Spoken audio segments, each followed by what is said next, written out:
Welcome to episode 78 of the Drag Drive Repeat Show presented by Summit Racing. Tonight is going to be awesome. You guys are going to want to watch. Then we've got the Havliks on to talk about the tribute race that we just got back from, which was awesome. Talk about the iconic cars, the races, announcing, attendance, everything. We're going to cover a ton of stuff. They plan on being on for a little while, and we got tons of photos to share. So, with that, we are going to go ahead and play the video and get the show started. Sweet.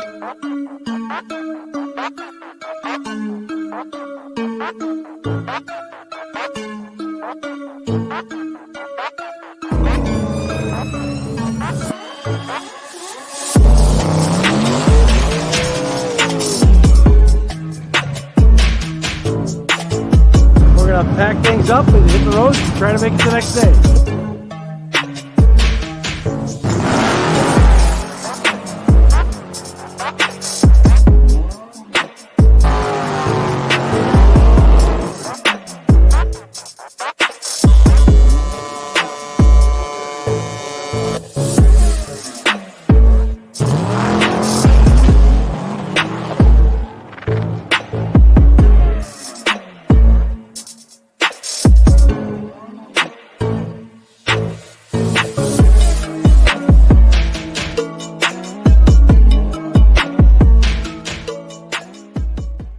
And I'm excited about tonight, dude. I'm telling you, this is going to be a great one. Guys, welcome again. Episode 78 of the Drag Drive Repeat Show, presented by Summit Racing. I'm your host, Mike Narks. I host this and the news that happens on Saturday mornings, most Saturday mornings. And Mr. Eric White, introduce yourself. Tell them who you are and what you've been up to, my man. I am Eric White, the co host of both the show and the news. I just took like 3,000 some odd photos at the Havliks event, which we're going to see a bunch of them tonight. So, been busy with that. And I've been doing a lot more artwork for other races. And guys, we can't do this without you. So it was so cool to see so many race car friends on our trip to Iowa. It was just awesome to hang out with everybody. We can't thank you enough for being part of this entire rocket ship that we call Drag Drive Repeat. And I'm telling you, we're taking it to the moon. We've got updates coming in the next few weeks. It's gonna be really fun. We're working on some processes and stuff to make things better and faster and get you guys more content. So for our race car friends, thank you so much for being around for so long. We appreciate you guys. And our sponsors can't do this, can't travel, can't do any of this stuff, can't buy the equipment we need without these guys. Summit Racing, Molly Motorsports, Driven Racing Oil, Car Change 3D, WAF Racing, who's on tonight, like you said earlier. Performer Built Transmissions. We need to have Ryan and his team on talking about Six Summer, dude. Howard's Cams, Sweet Patina, Racing Junk Classifieds, and Power Tube TV, which I'm actually recording for some stuff for tonight for Power Tube for the Southeast Gasser stuff. So kind of fun. That's continuing to grow and provide us more ways to show the drag and drive life. You know what I mean? Well, Yes. obviously, our title sponsor for the show and the news and our Drag and Drive Awards that happens at PRI is Summit Racing. Summit Racing Speed Legacy began in 1968 as a one-man startup and is now the world's speed shop. With 4 facilities and 200 plus catalog editions, they fuel your passion, they save you money, they deliver fast, and offer top-notch customer service for more than 1,500 brands. Make sure to download the Summit Racing mobile app for easy access to speed parts and find them on Facebook, YouTube, TikTok, and Instagram for all of your social media fun. Also, you can find them on the On All Cylinders podcast for more automotive discussions like what you're listening to tonight. From humble origins to the social media lane, Summit Racing stands by your need for speed.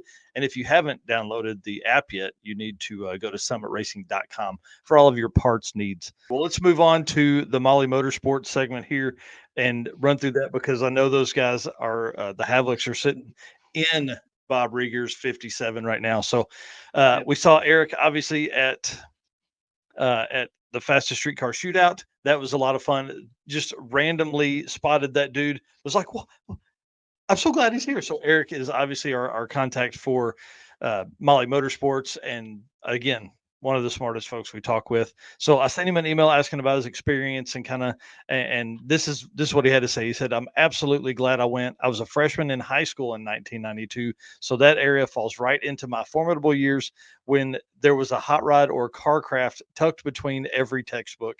He said, "To see some of those cars come off the page and make passes was quite the trip." He said the Cars Incorporated duo was the standout for him. He said, but I've always been partial to first gen Camaros. He said his favorite part was the exhibition passes. Again, just to see those cars run. I don't know if it was planned, but when they started making the full quarter mile passes later in the day, that was an unexpected bonus. I thought that was super cool. It's a lot of fun. And then he says, but I greatly enjoyed the contrast to today's drag and drive cars. Could you ask for better representation than the first round of Unlimited with Goldstone and Frost making side by side 6 second, 200 plus mile an hour passes? In reality, the entire field put on a great show with multiple personal bests, the showmanship, and some, new to me, cars making surprisingly quick passes. He said the Havliks, Tri State, and their teams put together a fantastic event, and I certainly hope we'll see it again down the road. So, thanks to Eric for answering that stuff. I appreciate that. And man, I'm telling you, I was pumped about the event. It was a lot of fun, and I can't wait to hear the stories they're going to tell. If you guys haven't seen it, there is a video coming out of Jason Hurley's 200 mile an hour pass, or sorry, 6 second pass. And I basically chronicle every time I talk to him, all that kind of stuff. It actually drops at 8 p.m. Eastern tonight. So for the folks that are watching this later, you should be able to see it right now on our YouTube channel. So this is going to be a good one here. I'm excited about this video. I'm excited for him. Him being able to do that is awesome, and he runs Molly Pistons in that car, so it's super cool. I'm going to hit that video quick. I think we'll probably skip it because we're a little later than what I wanted to start with the Havliks. So let's run through. Obviously, want to thank Molly for being a part of the program here. I love those guys. Love what they do. Love what they do for the drag and drive community and all that kind of stuff. I think we probably thank our race car friends again, and then bring the Havliks on. So if you want to do that. All right. Like always, guys, we want to thank you guys, everybody in here making comments. Doug here saying he made his best pass there at 865, 163 in his 88 Mustang. Again, everybody in here making comments. You guys keep us going. We love seeing you guys at the events like the Havliks Shootout. And of course, we can't do it without our sponsors, Summit Racing, Driven Racing Oil, Molly Motorsports, Car Chains 3D, WAF Racing, Performer Built Transmission, Howard's Cams, Sweet Patina, Racing Junk, and Power Tube TV. Then And we've got gentleman's agreement. Gotta love that. You go ahead and do that one. I'll get me one more drink. I got this fan. and our gentleman's agreement, of course, that's saying that we need you guys to like, subscribe, share all of our stuff out to everybody so we can grow this community.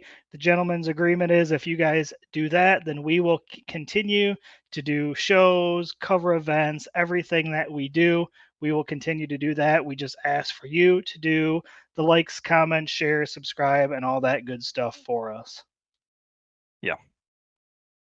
Yeah, we can't do it without you. I'll do the Power Tube ad read if you're all right with that. Yep. All right, rev up your engines with Power Tube TV, the ultimate destination for automotive entertainment. Stream for free on the web, Roku, mobile apps, and more. Catch replays of our shows, us right here, and exclusive content from other top creators, featuring classics like Pinks and Pastime. You love that show. Plus original new shows that are coming out. I'm excited about seeing some of those. PowerTube TV isn't just a platform, it's a community. You can also join the Content Creator Development Program and be part of something special like us. Find more at watchpttv.com. Thank you to PowerTube for giving us opportunity. Again, I host the Southeast Gassers Association 2024 season show that's on there, so I'm excited to be able to do that. Oh yeah.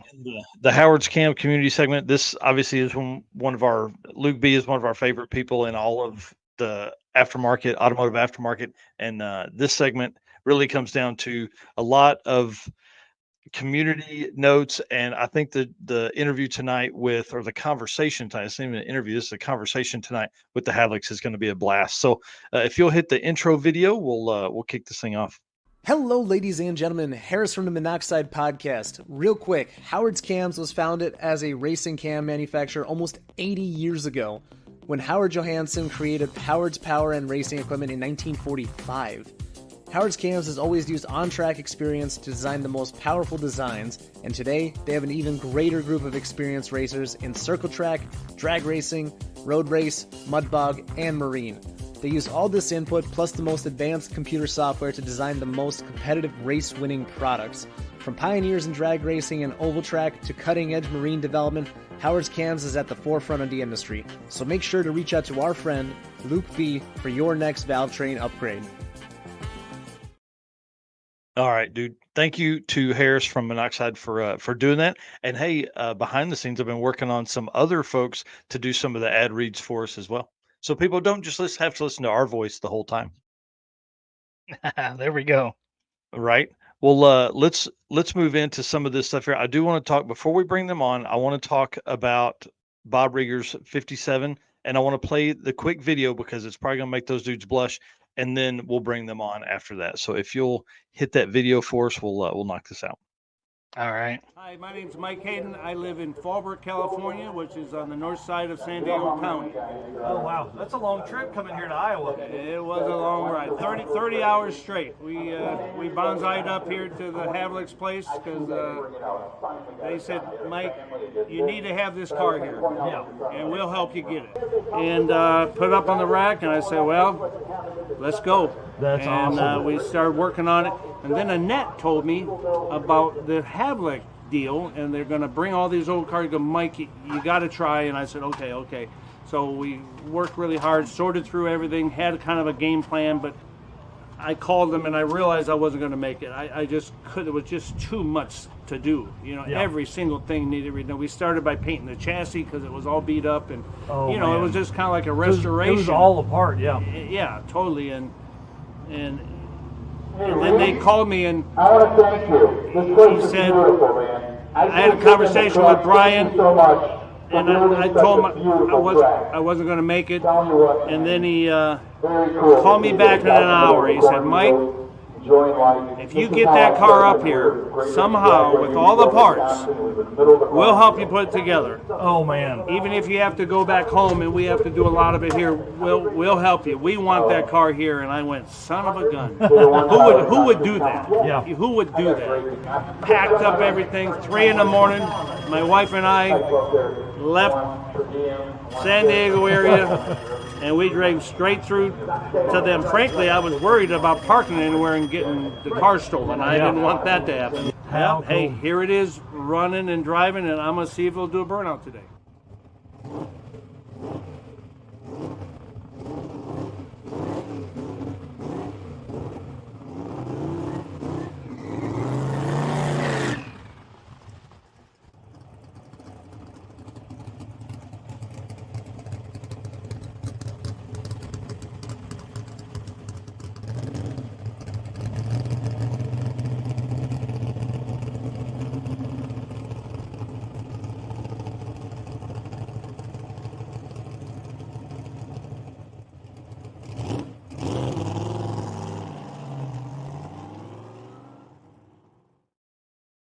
Dude, I'm telling you, the video that's coming out from that interview with him is like 7 minutes long. So How cool. I'm kind of excited about this and the stuff that's going to come out from that. Well, let's bring these guys in here because we definitely want to hear the story about that car and what you guys did to get it ready. So lead us in, guys. Just who you are, and we all know where you're from. But I'm Jess Havlik, I'm Brian Havlik. and we're cousins. Not brothers. We're brothers, whatever. But in the end, we actually are cousins. Just Nice. clear that up. nice. I think I've probably said that a few times. Oh yeah, it happens all the time. No biggie. He's the brother I never had. Yeah, right. Well, I mean, you guys spend a lot of time together. I'm sure that's the it's brotherly love at that point, isn't it? Oh yeah. Yep. Well, guys, tell us what you're sitting in, and then I want to hear the updates on this because you hinted at it in our message. It was like, hey, there's something really cool happening with this car, and we'll tell you on the show.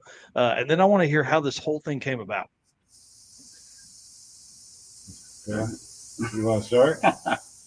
Yeah. Obviously, we're sitting in Bob Rieger's car, which is owned by Mike Hayden at this point. We couldn't think of a better spot to sit for this. This has been quite a thrash to get it going. When we met Mike, you could just tell he was an awesome guy, which a lot of these racers are that way. And it's been great to make a lifelong friend and help him with his car to get it done. I mean, the car needed to be there, of course, but in the end, it was done to help him also to achieve his goal to get it there and get it running again. Yeah, super cool. And to hear him, I mean, there's a whole like other minute and a half of him talking very highly of you guys and kind of how that process came together. And he came up, dropped the car off, but he said it was a thrash just to get it kind of in the same area, like get the motor in and all that kind of stuff to get it to you guys. Mm-hmm. Yeah, he had a lot of stuff that he wanted to kind of get in it. The motor needed to go in and stuff. I think by the time we told him, to bring it, it was probably at least a week, before he got it all kind of together, loaded up. I mean, we burned a week with all that, and then we still had, I think, right at like 2 weeks to get it the rest of the way together. And honestly, when it showed up, when I first looked at it, I was like, oh boy. But we got our magic wands out and we got her done. Yeah, I think you said magic hands wrong. Yeah. Yeah. So, we had a lot of help. Good family, friends. It was a team effort for sure. And my dad was up here working late in the afternoons all day, every day, helping out as much as he could. He left for vacation for a week, and then as soon as he got back, he was here to help again. So, I mean, he was all about it.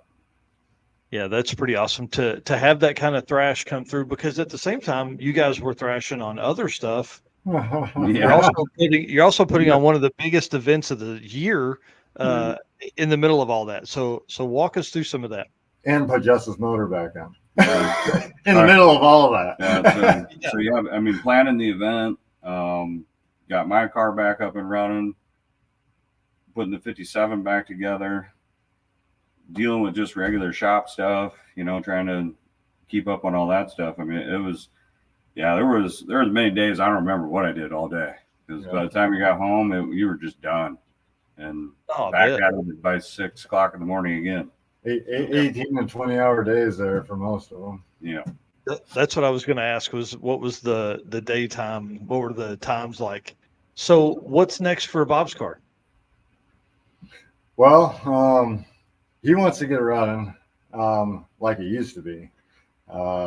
Just getting into our race was kind of just to have it moving again was a big feat in itself. But Mike's committed. This is actually going to be in our booth at PRI to promote 2025's Havliks Fastest Streetcar Shootout tribute. So breaking news right there. Are y'all hearing that? How cool is that? We're actually going to keep this here at our shop. There's some things we didn't get to. We need to adjust some things, get everything that we can do done. And Mike's going to fly into PRI with us in the booth. And then after the show, he's going to haul us all the way back to California. They're going to put it on the hub dyno and actually get everything right. It has different injectors, different turbos. So he didn't feel comfortable, beating on it. Yeah. Without any testing, obviously. So there's a few things different that it needs to be tuned. And it's actually, we got the original Motec box in it. And we tried to keep everything as original as we could. So Annette Summer sent that box from South Carolina to California. So he had a box that worked, and then he drove it all the way to us. So this box has been all around the country trying to get this thing going, which is pretty wild. Well, that's pretty awesome. So I want everybody to understand what just happened. You just broke the news that, of course we know you're going to be at PRI, but that car is going to be in your booth, and that there's a 2025 Hot Rods by Havliks Fastest Streetcar Tribute Reunion race. That's it gets better than that. He wants to have Mike wants to have this there in competition form to actually lay down the law. Oh, what? Yes. That's cool. So That is He promised me to drive it. I just want to get that out to everybody. He said when we take it back to California and get it tuned and everything, then we're going to come out there and I'm going to get to yank on these levers. Wow. Well, one thing he did tell me, and I don't know if he told you guys this or not, but that was like the first burnout he had done. I think he said since 08. Mm-hmm. Yeah, Something like that. He said it had been a minute since he had been in a car, and so he was trying to like go over all the stuff. The video is really good. He talks about street racing and where the car sat for so many years, and Ed Thornton drove it, and all this kind of really cool stuff. It's it's going to be a good one. I should have it ready Friday. cool. It's got a lot of history. The car's been raced. It hasn't been babied by no means its whole life. It was very short lived with Bob Rieger, because he built that S10 after this.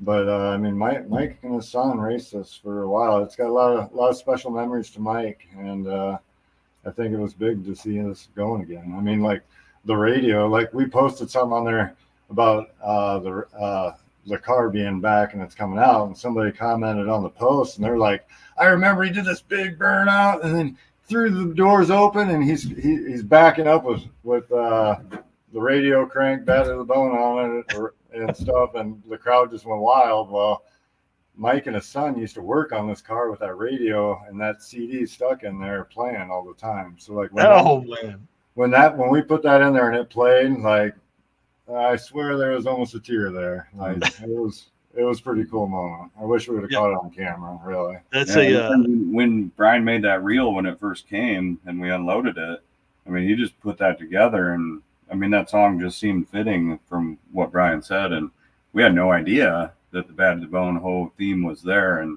that was kind of just cool how it just kind of attracted itself back to that song. So how cool. So. Well, it was interesting, or it was cool to see you as the backup dude getting the car backed up. And then one thing, I don't know, Brian may even be sitting on them, is the speakers on the floor. Yep. Yeah. That's why we didn't turn the radio on. That's funny. Yep. He said, no thanks. I don't need that kind of party tonight. Super cool car, man, and a great story. I love it.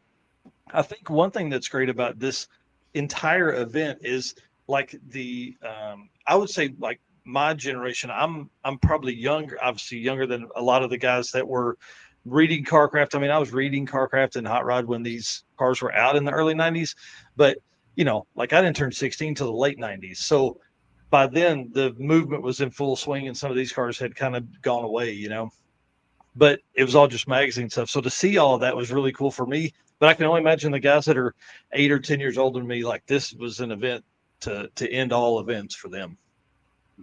Oh yeah. Yeah.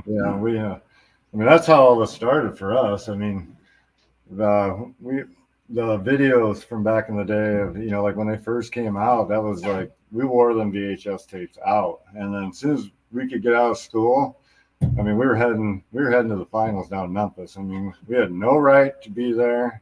We were like fresh out of high school, totally did not know what we were getting into. And, we didn't have anything reliable. And like my mom had just got this brand new Monte Carlo SS, and I hope she's not listening. But it was like brand new, and we packed 5 dudes in there, and we no GPS or anything at that time. We just went south. We just headed to Memphis, and we drove all the way through the night. Got there, and then Jess and I were the only ones that went to the track because everybody was so tired. But we went and watched it all, and like we got every minute of it the whole weekend. Awesome. It was so awesome. Yeah, and to touch on that a little bit, I mean, at this event that we just put on, out of the 5 of us that were there, 4 of us were at this event still. We're still all friends. One of them we don't associate or talk to or see anymore, but Caleb, that owns CalCam AP, flying the drone, he was one of us that was with us also. So, dude, that's so cool. When we went to Memphis, we went to the first hotel we could find, not knowing. I mean, we're 17, 18 years old. No reservations. No reservations. Going to Memphis of all places. You walk into this hotel and there's ducks swimming in the entry. Oh, the Peabody, nice stuff, man. we're all dirty from driving all night long, you know, and we walk in there and they look at us like, yeah, we don't have no room. That's Right. exactly what they told us. Yeah, we couldn't find any because there's some big, I don't know, something else was going on. So Yeah. we actually had to drive back to Arkansas. We stayed in Arkansas because we drove around all day after driving around all night and couldn't find a hotel. Oh, So we gave up. Yeah. Oh, it was, man, that's wild. It was an experience. yeah. Well, I'm sure you didn't have that problem this time. No. No. Well, tell us how this whole thing kind of got started. How does this event even begin to come to shape? Well, I think you know, obviously '97 when we went to Memphis, that was the start of it. We followed the stuff, we've watched the stuff, we've all been through that. But you know, those people inspired us to do what we do today. And me and Brian actually have had conversations about doing this for a long time. But we just, you know, how do you run a shop? How do you put on an event? You know, you got life gets in the way, stuff like that. But at the end of it, you know, we were at PRI last year, and Tri-State, our home track, comes and visits with us, and they're like, hey, we got an open weekend. You guys want to put something on, you know, like a little heads up race or something? And we were like, yeah, we'll meet with you when we get back and talk about it. And we did. And, you know, we kind of talked about it at PRI a little bit. And January. We met. yeah, that was January when we met, when we got back. And they made the statement that you can do whatever you want. I mean, when we went into the meeting, we thought, we'll just do a little local heads up race, you know, kind of something quick and fun.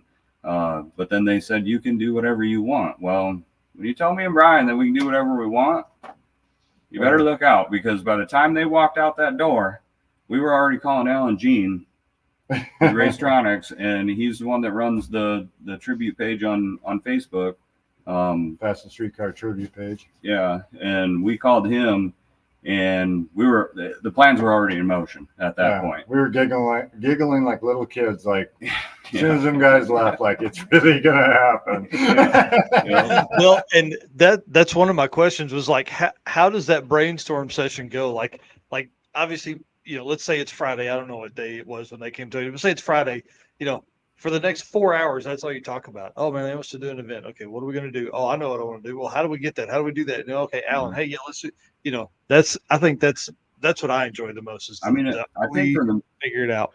For the most part, I think we had brainstormed it already. Yeah, what we wanted to do, because we've talked about it so many times. You know, I mean, it's not that the history's been forgotten, but it's like it's just never been showcased. You know, they didn't have social media, they didn't have the internet back then, so all these iconic people didn't get some of the recognition that you see that everybody gets today, because it's easier. But just as impressive. Yeah. Yeah. Oh, and it needed to be supported. It needed to be showcased. And so I think, you know, past conversations, we already knew what we wanted to do. It was just, how do we do it? You know, and talking to Alan Jean, he kind of pointed us in the right direction a little bit. And there wasn't much brainstorming, because by the end of the following week, we had built a whole race on paper, classes, rules, everything. Right. I mean, it was nonstop. It was intense for a few days. Like, how do we do this? We're making calls, and like, we're not promoters, so like, there was a crash course, believe me.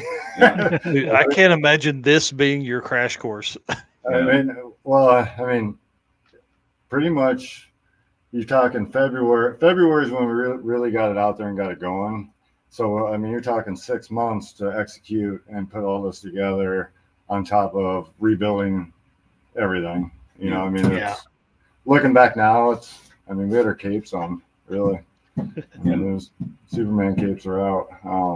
But, you know, a big part of this, though, like from the start, was like, we had the idea, like, this is what we want to do, but how do we get these old cars back out? You know, I mean, how do we get we want to see them. I mean, they're why we build our cars. How we did it was off these cars. Well, Keith Roberts is a good friend of ours, former sick week co-pilot. My best week ever, actually, in the car was with Keith Roberts in there, and that was a trip to get him back into it after his bad accident, where he got burned several years ago, and that's a whole another story. But like, Sick Week was like when we were coming back, you know, like getting him back out there. I mean, he loved it. We became friends over the internet, and somehow it just escalated that. And he went with us, had a blast, called up Tony Christian. Tony Christian came to the track, kicked us off the first day down at Bradenton, the first Sick Week in 2022.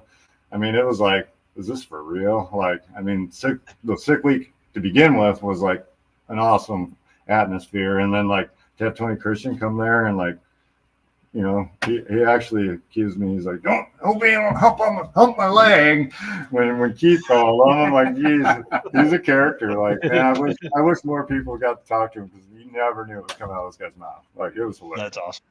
But So yeah. was it hard getting a hold of the original owners of some of the cars to get them to come out?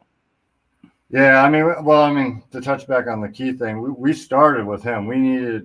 He's got like the collection of iconic cars, especially the Tri-5. So like, I called Keith, we told him what we were doing, and it's like, do you want to do this? Because like, we felt like with Keith behind us, we could get enough excitement that this might actually happen. And then Keith committed and gave us the green light to go, and like we ran. I mean, and then we just started calling. Like, I mean, I remember a lot of the old drivers.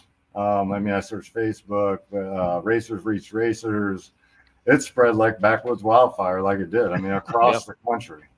And you know, I mean, we called everybody we could, messaged them. There's some that we didn't get a hold of that this year going forward. You know, I mean, like, I'd love to see some of these other guys show up. Yeah, and I mean, it got to the point where honestly we didn't have to call them once the word spread too. I mean, a lot of people started calling here, wanting to know about it, said they heard about it, you know, and I've talked to this guy and that guy. So I mean, these guys all still talk to each other. Some of them live, you know, blocks away from each other still, and they still all communicate. And you know, so it was easy for some of it to spread, and it literally, I mean, it was just like the first event, you know. I mean, it just spread between them, and they all came. I mean, yeah, I mean, the spread on the field was like, I mean, it's all across the country in Canada, you know. I mean, dang near got every state. I haven't looked at it, but I mean, it was close for registered drivers. So, but was there certain people or certain cars that were like must-haves that you guys wanted to get at the event? All of them. Yep. We wanted them all. I mean, we still do. I don't think there's one of them iconic cars that's, you know, more iconic than any of them. I mean, you know, maybe if you dig into the stats and stuff, but if you think about it, all these cars back then were staples of that history, no matter what they did. And the drivers that drove them were, I mean, they're all the ones that got us all to do what we do now that we call drag and drive. Yeah. I mean, it started with a 30-mile cruise on a race, and then it turned into a, you know, 1,000-mile drive with a 5-day race. You know, I mean, it's progressed from there. And pulling a trailer. Yeah. Right. Yeah, the trailer build outs now have become one of the coolest things to watch too, you know. Yeah. Mm-hmm. Yeah, but I mean, like, the passion's there. Like, I mean, I start calling these people and telling them what is going on. Keith is like, you know, he was like, I got your back. I'm there. Like, so like I called Annette, and she was just floored. I mean, we couldn't have caught her at the worst possible time. She's moving, building a new shop, bought a pro mod. It's gonna do some nostalgia pro mod racing. And like, we spring this on her, and she's like, and you could tell it hit her in the heart. Like, I could tell, like, I mean, I knew from the first conversation with Annette she was coming. She wouldn't admit it because she didn't know if she could make it, but like, I could feel the fight through the phone with her. I mean, like, that's awesome. She was hit with it, and I mean, all these drivers, including Annette, like, you got to remember, these cars have been on jack stand since '96, or hers has since '96. Well, those guys only had 4 months to get cars ready. You know, by the time they got contact and actually got the ball rolling, and I mean, Keith had 4 cars to try to get running that haven't been running forever. And you know the Vincent brothers with Marlon Chevelle and his brother or Matt and Mark. Matt and Mark. You know, I mean, they helped out with getting that going, and then Matt's Fairlane, like I got a picture of that where as soon as he found out about it, he wrote our race in their 2024, and then in the dust. And left it there, and it was there, Yeah. and he showed me that the awards and had me take a picture of it. I was like, no way. I mean, that right there. I mean, those guys. I mean, they busted their tails, all of them. Like, Yeah.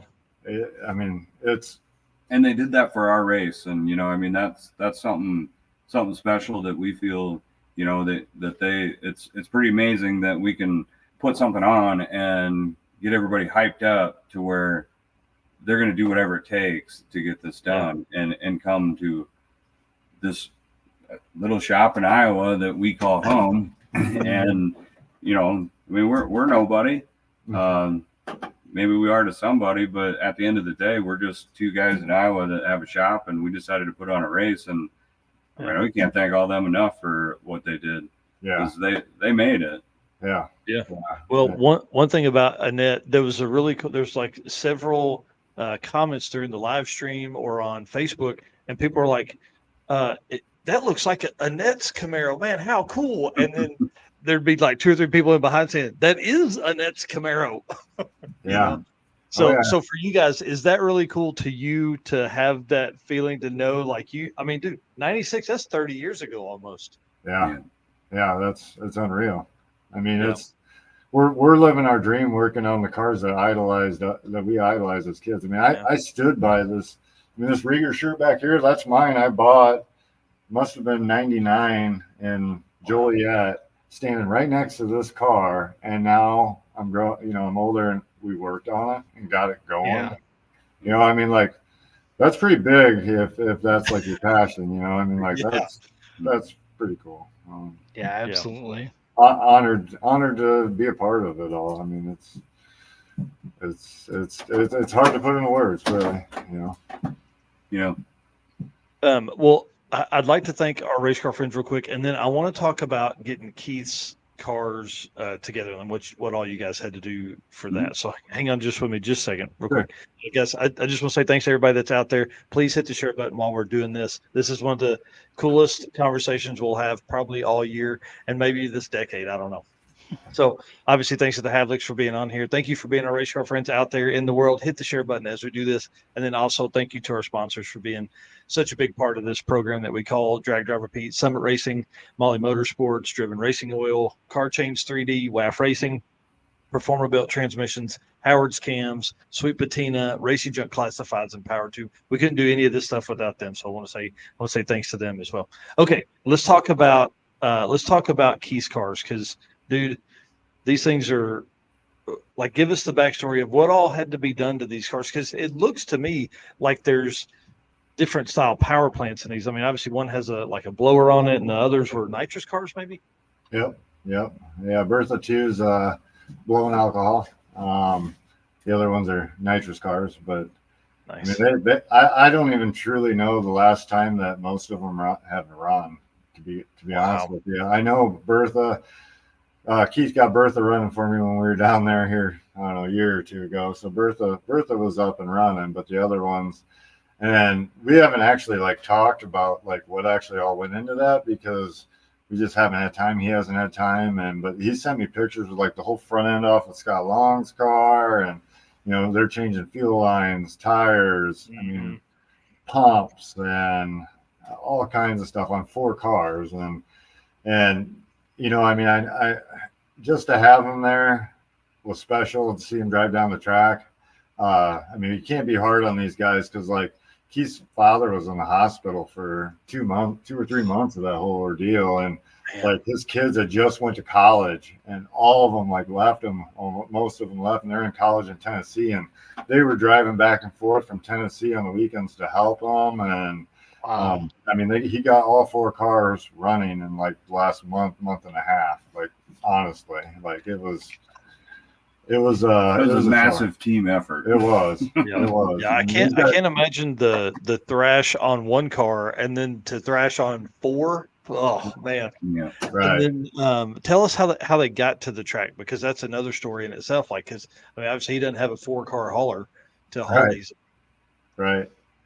Well, Bruce Pullis, he used to race with Keith back in the Nostalgia Pro Street days, and they're great buddies ever since. And once Bruce found out what was going on, Keith called me up one afternoon, and he's like, "Oh, I got something I got to tell you." And he's like, "I'm not bringing 2 cars." And I'm like, "What?" And then he starts giggling, his little grin, goofy like laugh he does when he's goofing off, and he's like, "No, we're bringing 4." And he tells me that Bruce called him up behind the scenes, and Bruce's car wasn't ready, so Bruce was like, "Hey, I'm taking my vacation, and we're taking our stacker all the way from Chicago." They drove all the way to Florida, picked up two of the cars, and then they caravan back up here to Iowa, and then did it all back over again to get them all back. I mean, wow, that is a hero right there. Yeah, that's super cool, because I can't imagine, like, he lives kind of close to Jason Schaefer, and so I can't imagine the distance from Chicago there. I mean, it's got to be like 14, 16 hours in a regular car. So, 18 or 20 in a semi. Yeah. Yeah, and they're not the best roads when you get around Tennessee. Trust me, I know. Yeah, there's whole other stories on that we haven't gotten into yet. Well, and when the purple one came up and did a full quarter-mile burnout, Mike and I just stood there and stared at each other because neither one of us were recording. We're like, "Are you kidding?" Man. I mean, that was the excitement, man. Like, those guys, they laid the law down back then. It was big smoky burnouts, and that's what we wanted to see that again. I mean, that's awesome entertainment for the crowd. I mean, I was real glad Keith got the chance to do that. I know he wanted to run one, but he just didn't feel safe, with them just getting out like that to make a full 4-mile pass. But that burnout, that was Monty's smiling up above. I guarantee you, right there. That was good. It was like it was like burnout. And I was like, I'm not recording. Mm-hmm. Oh yeah, you had time to turn it on. You could have got something. Oh yeah, dude. It had to be. I don't know. It had to be 1,000 foot. It was wild. It was awesome. Yeah. Yeah, that was amazing. We'll definitely have to ask for that again next year and hype that up quite a bit. And maybe it was, being hyped. I don't know. We just the acoustics there at the track, you can't hear anything at the starting line. Let's touch on that. You want to give that a shout? Why the speakers didn't work? Yeah, I mean, we heard that from a few people. Towards the end of the day, we didn't know a lot that was going on. Obviously, because we were running around, but we did come across a few people that said that the speakers are really hard to hear, and then you couldn't hear them, they weren't working or whatever. Well, in different areas. Yeah, and when we talked to the track, they told us that Al Tucci blew the speakers up. No way, not that dude. Yeah, so I mean, Al gets into it. I mean, that's why we wanted him there. That's why we hounded him. And finally he committed, and that was just as important a piece as all these iconic racers to have him there. And Tri-State's equipment couldn't handle it, basically. And they couldn't handle the Al Tucci effect. It was that whole front row up there by the staging lanes, you couldn't. I mean, it was horrible down there. But I've been watching it. I've been watching the Bang Shift live stream back today of the event, and man, those dudes. It's like, Adam and him are talking, and then it's whoosh, right to the moon on volume. It's awesome. Oh yeah. I mean, that's part of what made it exciting back in the day. Like, I mean, you never knew what was coming out of Al's mouth, and it was just a character, man. Just a great guy to have a conversation with. You'll be rolling for sure. Like, if you talk to this guy, I mean, he's good stuff. Well, let's talk about the Unlimited class. Obviously, lots of cool stuff happened in Unlimited. Obviously, having Brian Goldstone there, That dude's been on a rip all year. Matt Frost, Royce Payton, love seeing the Nightmare Mustang out and about. And then Jason Hurley. Those guys, man, just absolutely laid down the law. It was awesome to watch that all weekend. Big shout out to Matt Frost, the Hulk. One of the first times that car has been out, I think he said since last year maybe, or had made it past since February or something like that. It was a long time, but he ran his best 60 foot in that car and his best 8th mile in that car. Yep. So pretty awesome. And then Jason Hurley, obviously getting his first 6-second pass, dude. Talk about the coolness with that. There's a video that's dropping again later tonight from him experiencing that. Eric and I were down at the end. That's where this photo came from. This is actually his 698 at 210 miles an hour. Obviously, he's fought to try and get into the sixes for 3 years in that car. I mean, and to get it there in front of I think he said he had 100 people that were part of like his family lineage somehow that were there. It's awesome. Yeah, his support crew, or not crew, but like fan club was amazing. Yeah. They took pictures afterwards, and like they're literally like a whole section of the bleachers. I mean, it was there's like a picture of them all around the car too, and it's like you can barely see the car. It looked like a no prep race. Starting line at Yellow Belly down there, I'm telling you. Yeah, man, it was cool to see that. Now, there was a lot of personal bests at first. I mean, a ton of records set by a lot of these racers. Yeah, there's been a bunch in the comments tonight already. People have mentioned that. Yep, I think Rob Sinker was one of them. Maybe got his first 7 or something like that. And then Doug Needle. That car's super fast. 865 is so cool. Oh wow, I didn't know the chemists had a personal best for the notch. That's great. Yeah. They had just made updates to that car to go from single 76 to twin 76s, so they were working through all of that as well.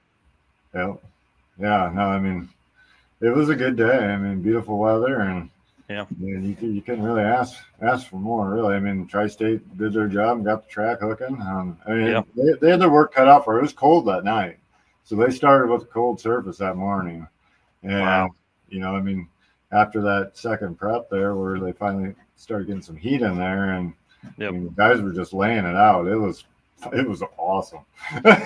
It was really impressive, dude. It was really fun to watch. And I made the mistake of I haven't updated my scooter yet, so I walked all the way down to the end of the track, and man, it was worth it. It was one of the nicest tracks. The scenery is beautiful. That shot, like especially like this here that Eric has up on the screen now, it is, it's just cornfields, man. But in this little track just cut out of it, it's amazing. It's a beautiful spot. So I'm glad that was your home track. Jason said the final count of family members was 68. They look like 100.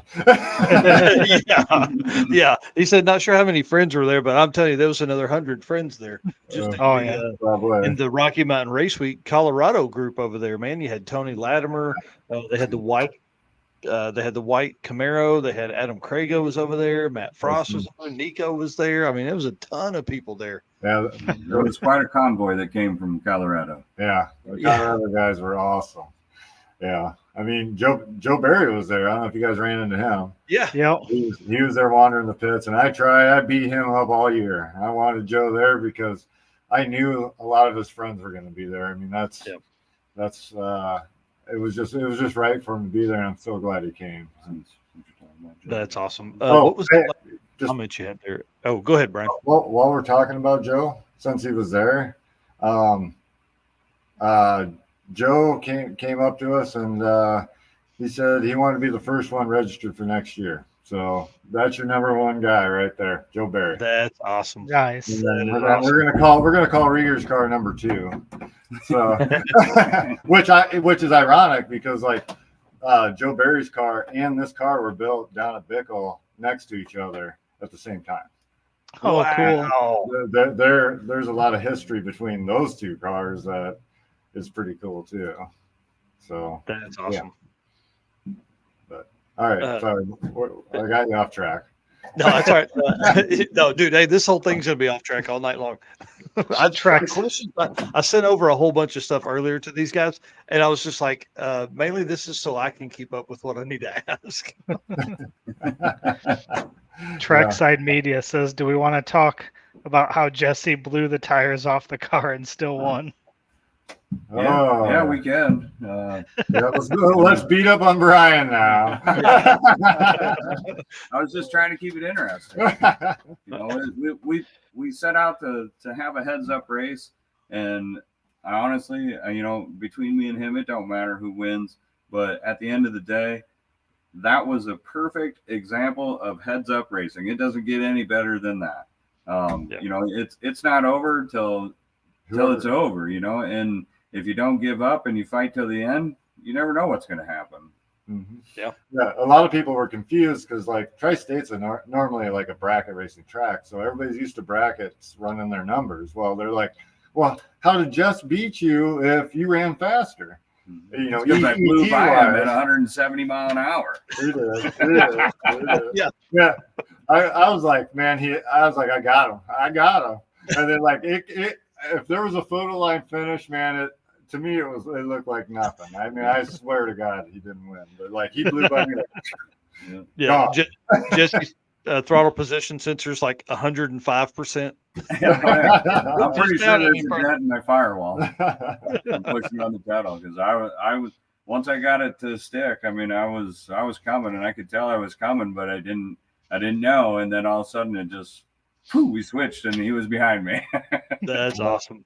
Yeah, that's awesome. I want to give another shout out to Troy Lacrone in the Camaro. There, he had a personal best as well, and he won Pro Street, right? Yeah, Pro Street. Pro Street. Yep. Yeah, tons of personal bests all weekend. So really cool. That's just one of the other notes I had there in my stuff. So, man, that's a beautiful car. Like Troy's a great guy. Like, that car is the paintwork on that. Wow, yeah. Lots of hours in sanding in that car. Yeah. Oh yeah, I mean that's a great example of the Fastest Streetcar Shootout early years. I mean that's a traditional back half car. I mean that's great. I mean that car. I mean it was inspired by all these other ones. So great to have them there. That was awesome and a personal best. That's congrats. Yeah. Do you guys by chance have the winners listed somewhere? I know there was a lot of photos and things like that taken. I just didn't know if there was a spot I could go grab those and we could run down through that list. You can go on our Facebook page. We have a post there that has it all listed. Yeah, scroll down a little bit. It'll have the four class winner pictures. I think you sent it to me, Mike. On it. Yeah. Well, starts that way. Yeah. The world champ. Yeah. Dave's fast friend. Yeah. Dave was supposed to be here. Armin Trout, you better be here next year. Oh yeah, that dude better get there. He was out of Bonneville, and he had called me and said he had converter issues. And I mean, there's actually, don't feel bad, Dave. You weren't the only one. There's probably almost 40 cars that these guys either blew up their motors, rolled their cars.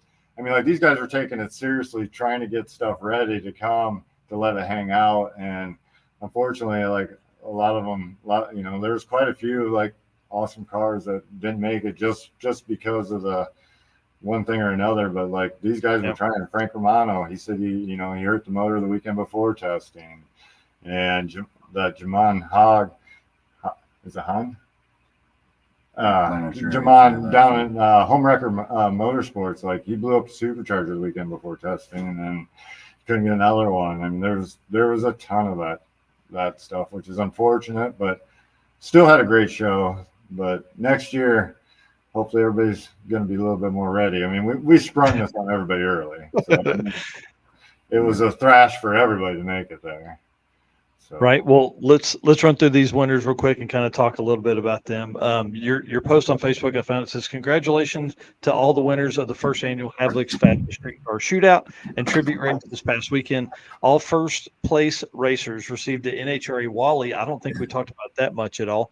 Courtesy of Tri-State Raceway, and then all runner-up received 50% off of a set of Mickey Thompson tires. So tell us how the Wally thing come up, because that's pretty amazing to do that, dude. Yeah, well, Tri-State has a Wally race every year. And back when I used to do some bracket racing, it kind of was something that I paid attention to. But when we did this, we asked them basically if that was possible, and they made it happen. And I mean, that's basically all there was to it. Yeah, that was all Tri-State getting them made, and got them all there for the event. So that was kind of their contribution to the event. That was super cool. Delta Pag sponsored the Unlimited class. Brian Goldstone won that on his Rampage through 2024 season. Yep. John was the first guy on board that believed in us. Yeah, and we can't thank him enough. I pretty much had a conversation with him one night on the phone because we're actually helping him with a project of his too. But I said, hey, we're going to put on a race. And he's like, okay, I'll sponsor it. And it was done. He's like, what's the fastest class? That's the one I want. Yeah. Yeah. I love that guy. Yeah. He's awesome. Yep. Yeah. Yeah, that's awesome. Second place, obviously, in that one is Jason Hurley. Dude just laid down, pass after pass all weekend. It was pretty cool to watch him do that as well. Sorry, Eric. I took those off the screen a second ago. Apologize about that. And then the Summit Racing third place Unlimited was Matt Frost. Now, that car, I don't think I said it earlier, but his best ET to the eighth is a 410 at that race. That's pretty salty. I can't wait for this car to get back out, and I hope he was using this as some groundwork for drag week. Sure. So, Fast Times Motorworks, the Outlaw 10.5 winner, Ed Inzer. Yep. That's one of the coolest cars that's out there. That's it is such a clean car, and it runs too. Ed's serious. That guy is he don't mess around. Him and his buddy Jimmy Lopez, them guys are a force to reckon with for sure. Yeah. He said that they were testing in Martin just a couple weeks ago. Well, or at the not testing, they were racing at the Sick the Magazine NMCA deal, and so NMRA, whatever it is, and said that car went 711 and then a 712. Yeah. In the right air, that car's going to go sixes. Oh yeah. That's a very, very impressive car. Yep. Runner up for the Outlaw 10.5 class, Jeff Fry. I don't remember what car he raced. And then, the 63 Nova. I think it was 63 Nova. Yeah. The sweet. Kind of metal looking one. Yeah. Oh yeah, the bare metal. Yeah, that's gorgeous. And then Rob Sinker took third place in that class, which is awesome. And he ran a 798 to give you an idea of the kind of times for that. Yeah, and that was his personal best. I think he ran a personal best too. Rob did. So. Yeah. Yep. Rob did. There's so many of them we can't keep track. Yeah, right. We need to keep that list down. We'll write that from our notes here and send that over to you guys, and then we'll reach out to some other folks too. See if we can get you guys a full list of PBs for everybody. The Hot Rods by Havliks Nostalgia Pro Street. Now, this doesn't sound like a class you guys would put on at all. Nostalgia Pro Street. Troy won that one. Troy Leckrone, we talked about in the Camaro a minute ago, and then Nostalgia Pro Street runner-up Matt McReynolds in that El Camino, that flat black big block twin turbo El Camino. That car gets down, dude. Well, he was a big help with Keith's cars too when Keith first got him there, because Bertha with the alcohol injection, he actually went over and helped Keith get that sorted out, so you could drive it, And he actually drove it out on the track for him when we did the picture. Yeah. So, nice. Which was cool. Yeah. Another example of the racers just coming together to, make it something special. Right. And then third place in Nostalgia Pro Street, Rob Seaton, in probably one of the coolest third gens that was there for sure. That car is as nice as anything that was on the property. The paint was beautiful. Big block nitrous car, super cool. Show car. Right.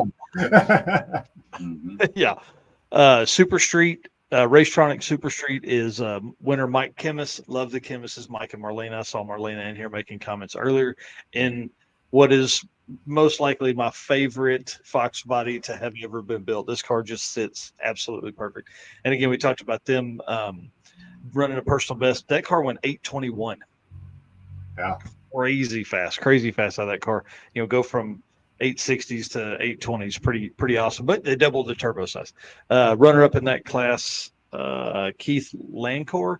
I don't know what car he raced though. That was that Silver Nova, like 70s body style. Yep. Nice. He was on our event, the banner on the left side with the nitrous nitrous. bridge. Gotcha. Yep. Love that car. And then Bill Schwartz running third place out of the Super Street, getting the $500 Summit Racing gift card there. It's pretty awesome. Yeah. Oh yeah. You got a couple notes here. Al Tucci certified. What's that? Yeah. So all the awards that that it says Al Tucci is certified, they were awards that were chosen by him. We came up with the award, but he selected the winner of all them awards. Oh, I got you. Okay. Their award actually has that stamped on it, Al Tucci certified. Gotcha. So I took my space at the wrong spot. So the first Al Tucci certified award goes to the Mickey Thompson Best Burnout with a free set of Mickey Thompson tires. That goes to Keith Roberts. Yeah. Yeah. Probably for the purple car. Yep. Yep. Well, he wasted them on that one burnout. So Yeah, hey, listen, if you're going to get a free set, you better just get to it. yeah. For the spirit of things, that was like perfect. Yeah. Oh yeah. It was the coolest ever. It was cool. The next Al Tucci certified award here goes to the biggest wheelie, sponsored by Trackside Media. Mr. Nick Cryer in the dairy van, the Divco milk truck, dude. Yeah, Al just had a hoot with that. He was he had milk truck stories, and he loved that. That was cool. It is cool. And it put on a clinic, man. It's like, this is how you do wheelies. This is how you ride wheelies. This is how you look doing wheelies.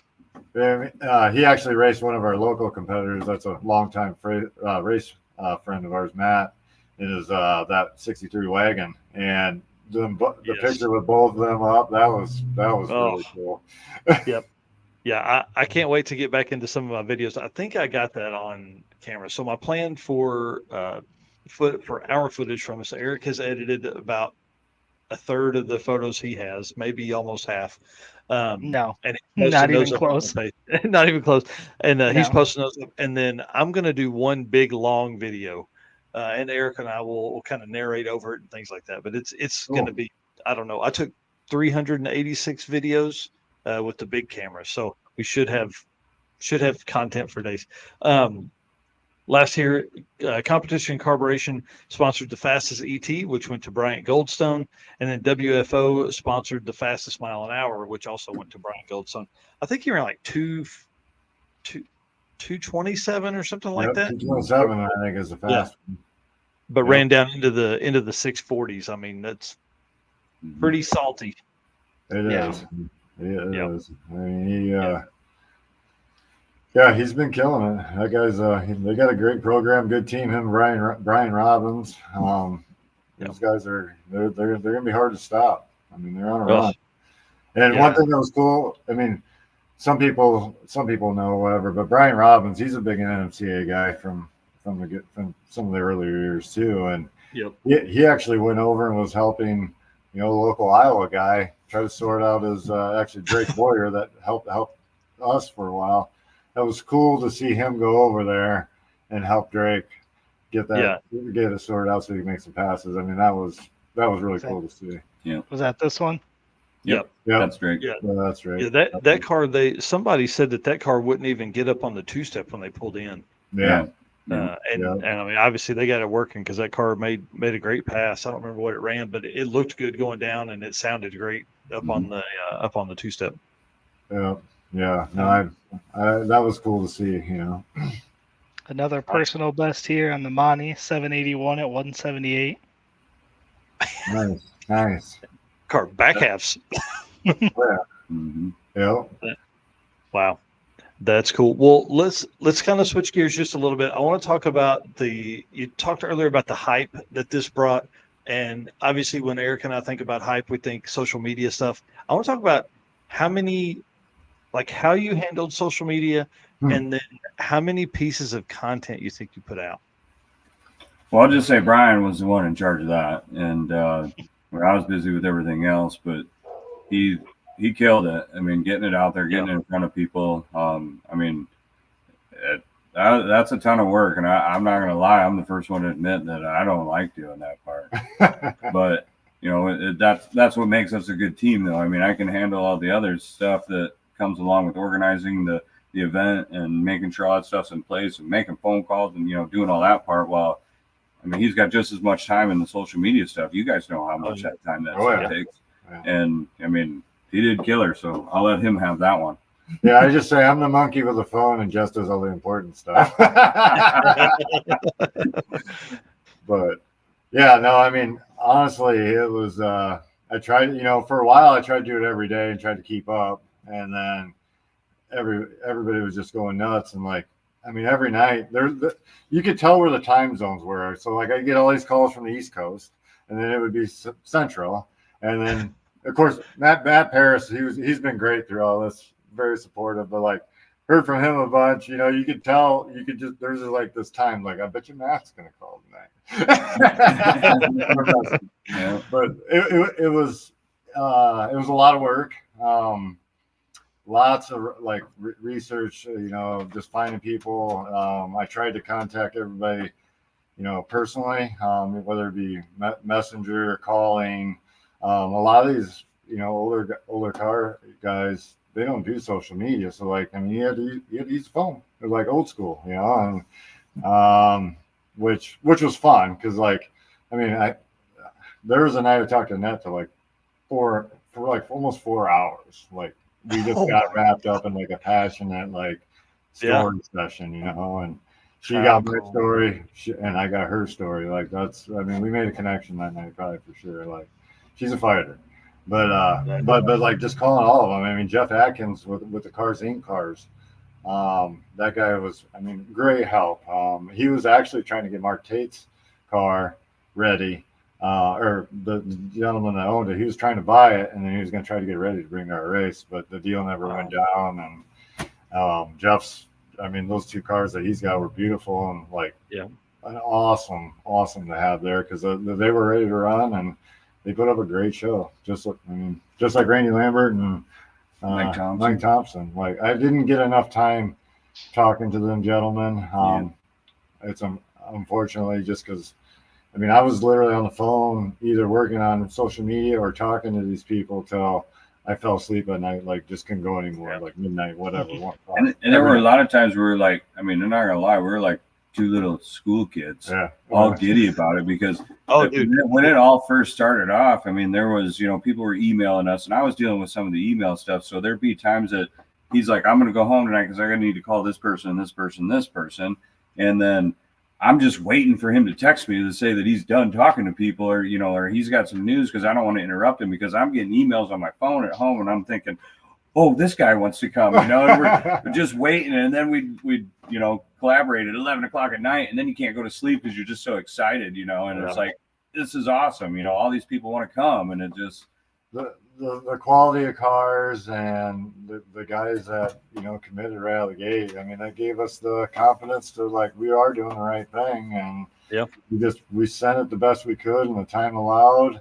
The best we could, I mean, like our banner and stuff, like Tyler Clark did that beautiful artwork, like in the shirts. Awesome.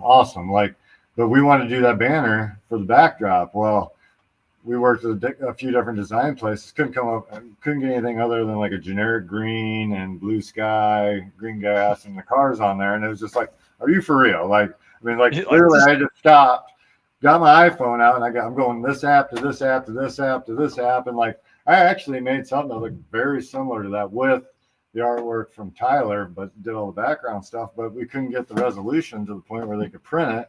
And thankfully, Tyler, the great guy he is, bailed us out and he reworked it so like it could be printable. And he kind of redesigned it, jazzed it up, which he did awesome job. The banner was great. Yeah, it was amazing. There are some great shots. Wicked graphics. Yeah. What? Say it again. Wicked graphics. Yeah. Yes. There's some great shots of cars doing burnouts, and I think that banner and behind them is just going to be legendary. I mean, I think it's going to be one of the shots. Like we're going to talk about this in another 30 years. It's going to be like, man, remember when the Havliks brought that race back? and how much fun that's going to be. It's we tried to replicate the fuel as much as we could. I mean, Altucci wasn't lost. You know, I remember the flags and stuff being flown down when we were down there, and we thought, you know, the crane with the big flag. I mean, we're American guys, and I mean, heck yeah, that sounds like that's what we want. You know, I mean, next year we want that the Tower of Power there. We want flags from all the sponsors hanging from that all the way down. That'd be cool. I mean, we got a lot of ideas about next year. So right, and that's probably the hardest part about being a promoter is, you know, now like the event's over, you've got to get a little bit of rest. But now it's like, oh man, how much more can we do for 2025 that we didn't even know? You didn't even know stuff when you come into 2024. You know what I mean? Right. Yeah. I mean, we learned a lot. I mean, we definitely learned a lot. We definitely learned that as a promoter, you don't start an event with only 6 months till the date. Yeah. Yeah. Well, I mean, that goes to, like, you know, I mean, our sponsors that jumped on board, like, they're awesome. I mean, like, I mean, even like Rieger's car, I mean, Racetronics gave us all the fuel lines and fuel fittings and all that stuff. And Mickey Thompson hooked us up with tires, and Quick Performance, a whole new gear set and stuff. I mean, them sponsors, they were behind us as much as they could, but most of the sponsors' money it's all appropriated by PRI, you know, and we didn't know that going into it, you know, and like, you know, we had some guys behind us and everything seemed like a go. So like we went with it. We contacted these people, and like, and Summit too, you know, they're like, oh man, we wish we didn't know this at PRI. And then like they wanted to get on board, but the budget just wasn't there. So like they did everything they could to be a part of it. But at the end of the day, like, I mean, it was it was on our shoulders. Yeah, we've kind of did it backwards. We planned a race and put it out there, and then we went for sponsors. But one reason why was that at the end of the day, we were doing this no matter what. I mean, this is something we wanted to do. You know, whether we paid ourselves a little bit more or we put money into doing something that we wanted to do, it was the same thing in the end. So, you know, I mean, we appreciate everybody that got on board and helped out as much as they could, but next year's going to have to be different if we're going to do what we want to do. So hopefully they're all watching this right now, and they're as excited as we are, and they want to see more and they want to get involved, because I think we can make this, you know, a bigger staple. You want us to hint what we're thinking? Yeah. Okay, we'll tell you tomorrow. Well, I mean, this is going to take all the racers, and it's going to take some good sponsors to make this happen. You know, it will happen. We're guaranteeing one race is going to happen next year for sure. This is happening again. But we've had a lot of racers contact us, and they're like, we want to see a series out of this. And so is what we're thinking, you know, how about we do an East and a West shootout, and then that qualifies you for the final shootout back here. Yes, sweet. And we want to do something that'll be, we're not going to let that one out of the bag yet, but there's going to be something that's going to pertain to just the drag and drive community for them at the final also. Yes. Wow. How cool. So like, it's all in the breaking news. It's breaking news, but keep it a secret. Okay. You know, I mean, there's a lot that's got to go into it to make it happen. There will be one race next year for sure, guaranteed. Yeah. Them details will come out, you know, as soon as we can. But at the end of it, there hopefully will be sponsors on board that can help us make this happen for everybody. Yeah. Oh, yeah. I mean, we need the sponsor. We need the racers that want to be a part of this to like contact us. Let's get you on a list. As we get things progressed, we're going to contact you and start registration as soon as we can. Yeah, because we already have people emailing us that didn't register this year that are wanting on a list to register next year. Right. Well, and here, for people to understand why that is so important, is you can take that list of racers and you can go, hey, this is what we did for 24. These are the racers that we already have signed up for 25. We need that sponsorship money so we can provide a better race, or we can provide 3 races, or we can do whatever. But Yeah. If you guys are interested at all that are out there watching this or listening to this later on the podcast, just hit them up. What's the email they can send to, or do we send them to They hotrodsbyhavliks.com can or what? email us at contact@hotrodsbyhavliks, or they can call the shop number too, 319-826-2066. We're here by 7 a.m. every day, Monday through Friday. Sometimes Saturday, Sunday too. Yeah. Don't call on Saturday or Sunday. They may answer the phone. Yeah. Oh yeah. Yeah. We got caller ID, so we do. But yeah, I mean, I mean, that's what this race was. I mean, between the racers coming together and then, you know, the sponsors helping out as much as they could, it made it possible. And without everybody coming together like that, we couldn't do it. Well, and we had so many racers that traveled so far. You know, I mean, we had racers that were registered out of Arizona. Those are a couple of them that didn't come. But, you know, I mean, from everywhere, from, 44 hours away, the Canadians drove all the way down here to come to a one-day race. That's awesome. And if we can do something that gives some of these racers, you know, maybe they might not come out to the finals, you know, in the Midwest or something, but if we can get closer to them, a lot of these more cars are going to come out, and they're going to come out and play just for even just that one. But they may end up qualifying for the final. Who knows, you know, how it all works out. So it's amazing what happens when racers get around other racers and there's racing going on. They're like, oh man, I will go out to that event. Oh yeah. Right. Yeah, I mean, you know, we're still in the works trying to put all this together. So I mean, one is going to happen. The other two would be awesome, but like we need everybody to come on board to make that happen. And I mean, let's make Heads Up Racing great again. I mean, that's right. I'm telling you. Let's do it. I mean, we're obviously all in, you know. So you're committed already, or should be committed. One of you know, and something I want to talk about too. You know, I mean, Rocky Mountain Race Week was a sponsor of the event too, and Matt Frost was obviously there supporting. And we can't thank him enough because I mean he's had some good info, like just kind of, you know, you guys are doing good, you know. I mean, it's great to hear that encouragement from somebody like Matt.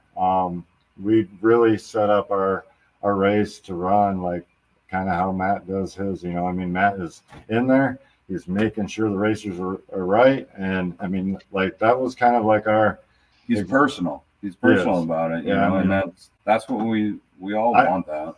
I was floored when we went to Race Week in 2020 when we took the giveaway car with Beck, like how that was run. Because, like, I mean, I've been there for dang near the first, you know, it was 06 drag week. I won't say the first, but pretty close. First Midwest Drags, first Race Week, first Sick Week. I mean, I've been like to all those first major ones, and like he really puts his heart into it, and you can tell. You know, I mean, it's not that the other ones ain't any better. I mean, like Tom does a great job with all the sick things. He's got great help behind him, so like he gets to enjoy it a little bit more than we do. But no, I mean, together. If we're strong, we're stronger together. Like I mean, we all 100%. Need each other to make this go where it should go. I mean. Yeah, one thing I did notice is that Brian never got on a golf cart, but I saw him everywhere. Mm-hmm. I would love to see I'm not allowed to run the golf cart. That's how he's so skinny. Yeah, I would love to see the step count from Saturday. I bet it was way up there. It's tens of thousands, probably close to 20. I mean, I was running, like apologizing to people because like I couldn't stop because I was doing everything I could to make sure everything was moving and things were going smooth. There were hiccups. I mean, there was things we did wrong. We learned a lot, but I don't know. Everybody seemed to be having a good time when we were talking to them. Yeah, I mean, the response we've gotten from people is amazing. I mean, I can't thank everybody enough that's reached out and just, you know, either personally or on Facebook or, you know, just whatever, just to say thanks and they loved it. I mean, you never can hear that enough. Yeah. But it's not expected either, but thanks to all them guys that did that. And that drives us to do it again. It does. And it tells us that they want it again also. Yep. Oh yeah, for sure. I mean, Annette pulled us to the side afterwards, and she's like, She wants to be a big part of it next year, and that's great. she's taking her car and getting it updated and certified. And she's coming to fight with the boys, so watch out. Yeah, yeah. And I mean, it lit a fire under a lot of these guys with the exhibition cars. Yeah. I mean, they're all going home, and they were all talking about we're going to do this, we're going to do this next year. We're not running exhibition, we're racing. Yeah. You know, we're entering classes. I mean, you know, I feel bad for them because like they all got thrown under the bus with no time to get these cars ready, and they went out there. They did the best job they could, and I commend them for that. Yeah. But like next year, I mean, I expect to see a few things turned up a little bit. Yeah, for sure. Well, let's talk about the first race because that was a big one. Randy Lambert's car was gorgeous, looked amazing. That Impala, the yellow Impala, big block nitrous car. Who did he race in the first one? And talk us through that process of like why did those guys go first and how that came about. So I mean, first off, I just want to say that this was one of the best parts of the event. I feel I'm so proud that I got to kind of organize that and start it off.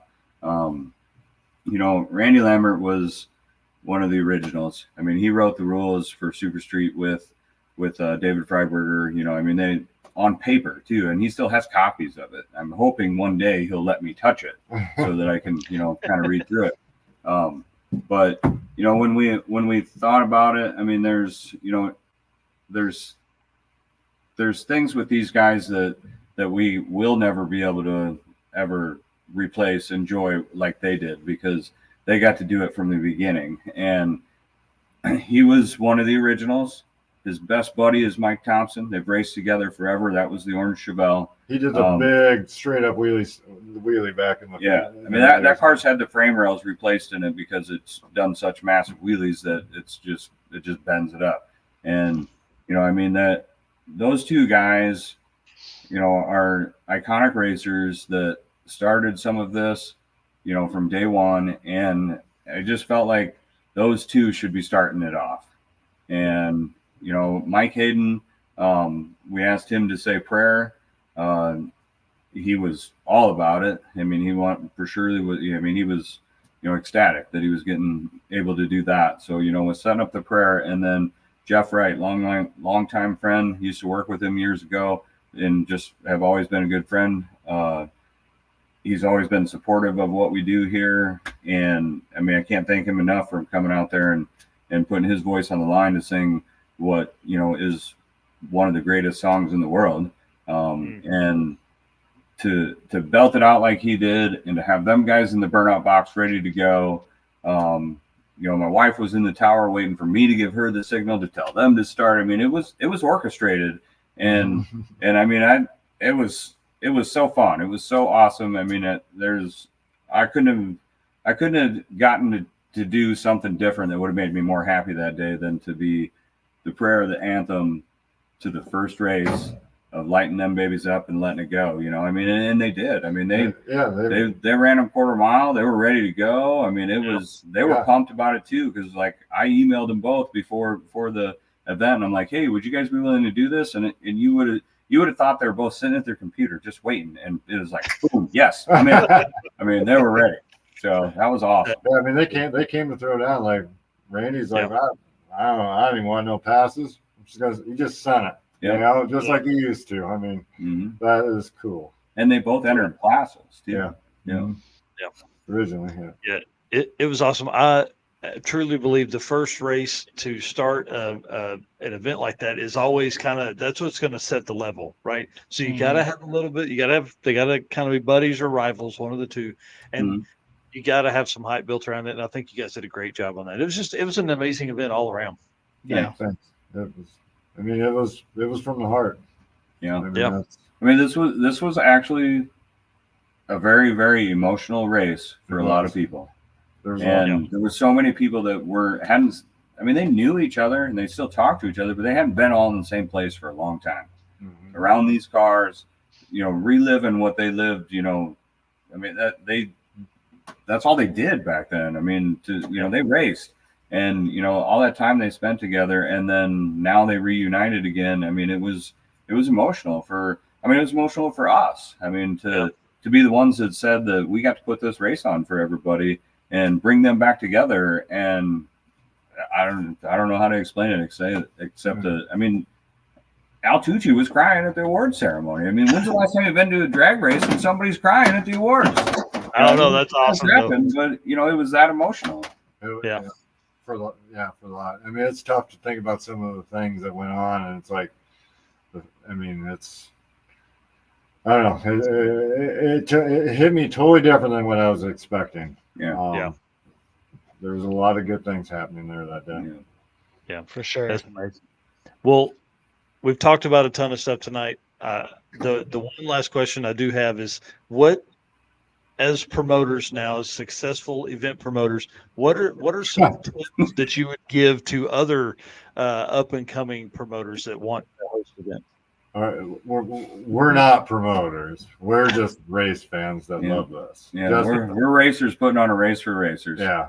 I mean, at the end of the day, I guess we probably are promoters, I guess, because that was what title would come with somebody that puts on an event. But at the end of the day, that wasn't what it was about. We weren't going after this to start another business and become, you know, promoters that take over all the events. And that's not what we were trying to do. We were literally trying to do something for me and Brian to help the track out, to put on something that was important to everybody and give somebody all these racers a place to race that was heads up racing and have a good time.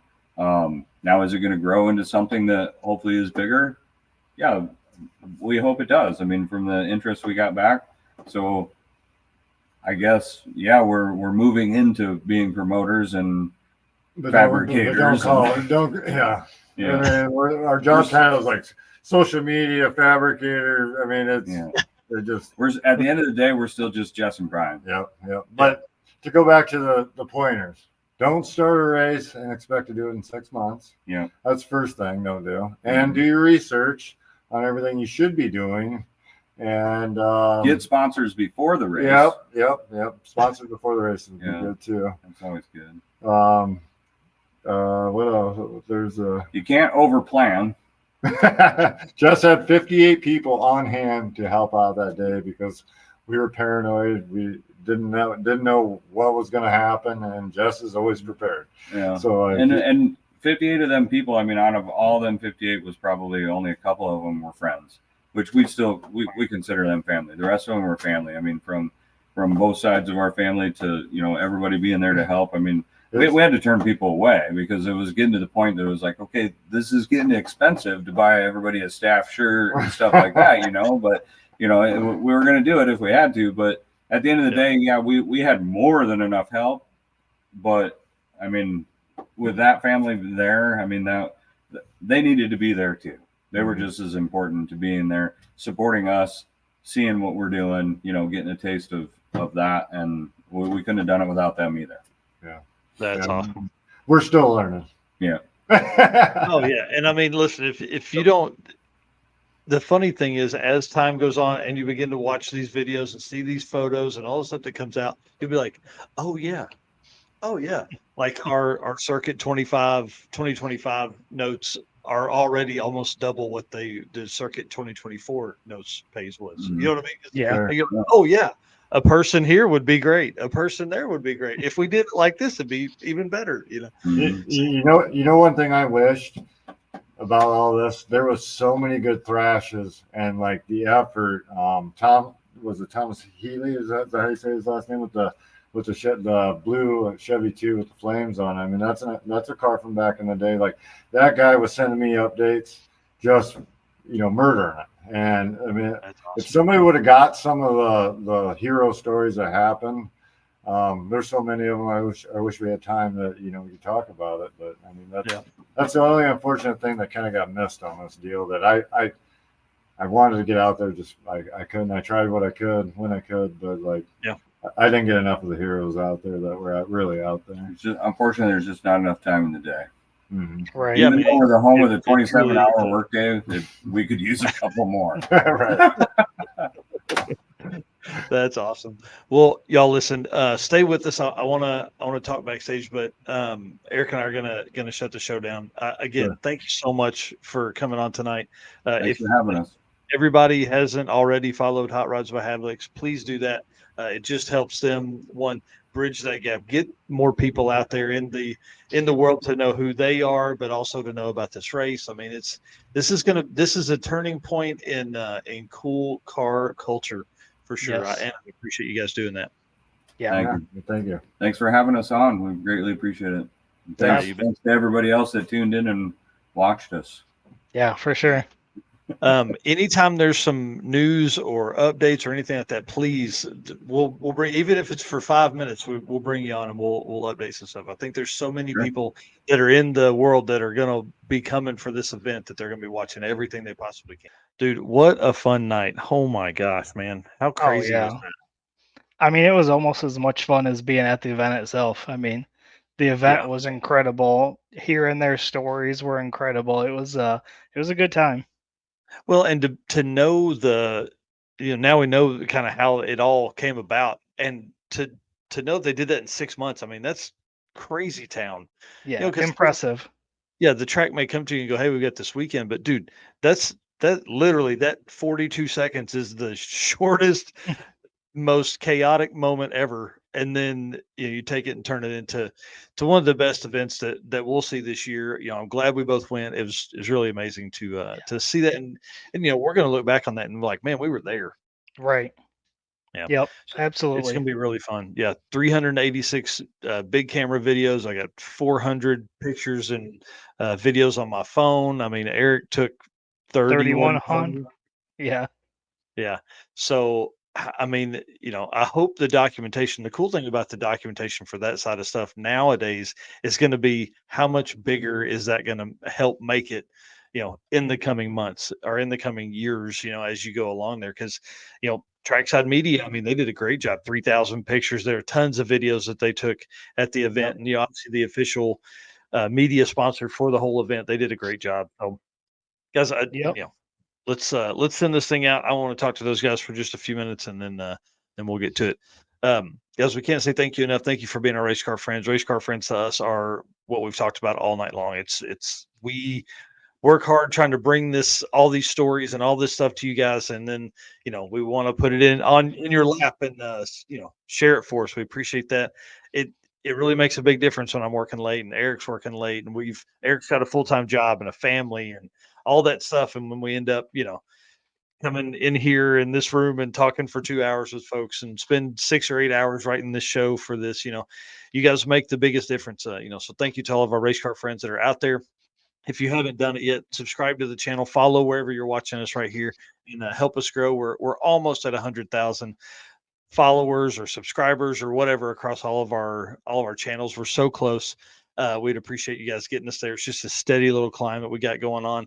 And of course, our sponsors, they make all the travel and all the equipment possible. So we appreciate Summit Racing, Driven Racing Oil, Molly Motorsports, Car Change 3D, WAF Racing, Performer Built Transmissions, Howard's Cams, Sweet Patina, Racing Junk Classifieds, and PowerTube TV. We can't do it without all those guys and you. So thanks again, guys. We'll see you soon. Yep. See ya. Sweet. Like this short? Want to watch the full show? Then head to watchpttv.com, the 100% free PowerTube TV streaming network. Your home for the best automotive shows, shorts, and podcasts.